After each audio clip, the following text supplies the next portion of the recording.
Trump orders Fort Knox, Bitcoin reserve and digital assets stockpile. The U.S. president directed his administration to establish a Bitcoin reserve to hold seized assets, and it's setting up a separate crypto stockpile. President Donald Trump has directed his administration to establish a Bitcoin strategic reserve to hold the assets that have been seized by the government. And he's additionally called for a crypto stockpile of other types of assets. At this point, all of the assets contemplated by the order would be those seized in civil or criminal forfeitures. The Bitcoin will be stored for long-term value in what was termed a digital Fort Knox. The reserve will be capitalized with Bitcoin owned by the federal government that was forfeited as part of criminal or civil asset forfeiture proceedings, said David Sachs, Trump's crypto czar, in a statement posted on social media site X. In a video showing the president signing the order, Trump says about establishing the reserve, "Made the promise, right? The order has also nudged government officials to seek ways to add more Bitcoin to the reserve, as long as it doesn't harm the federal budget." The Secretaries of Treasury and Commerce are authorized to develop budget-neutral strategies for acquiring additional Bitcoin, provided that those strategies have no incremental costs on American taxpayers, Sachs said. The assets for the non-Bitcoin stockpile will be any crypto that the government otherwise seizes.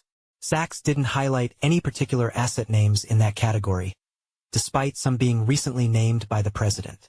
Presidential orders don't necessarily have the same legal authority as acts of Congress, so it remains unclear how Trump's administration will approach the particulars of the order, which hadn't yet been made public Thursday night. It's also unclear what the total value of the current U.S. crypto holdings may be.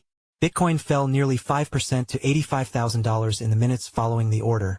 Perhaps over disappointment, the reserve consists of tokens already held by the government, but for now includes no new buys.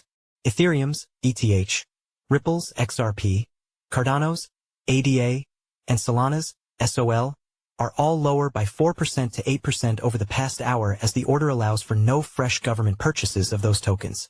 The executive order announcement was made on the eve of the White House's Industry Summit, in which leaders from across the crypto spectrum are set to discuss policy matters with members of Trump's administration. The president had been expected to announce crypto reserve details before or during that event.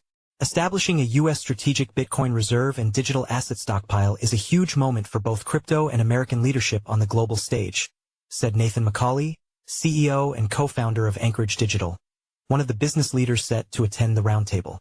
Matt Hogan, the chief investment officer for Bitwise Asset Management, said in a post that the move to set up a Bitcoin reserve reduces the chance the government can ever try to outlaw the asset, and it dramatically increases the likelihood that other nations will establish strategic Bitcoin reserves. But Charles Edwards, founder of Bitcoin-focused hedge fund Capriol Investments, called it the most underwhelming and disappointing outcome we could have expected for this week, arguing that without a buying plan, the strategy is a pig in lipstick. Update, March 7, 2025. 2400 hours, 59 Universal Time Coordinated Ads, responses from people in the industry along with price action. Update, March 7, 2025. 1:39 Universal Time Coordinated Ads, comment from Anchorage Digital CEO.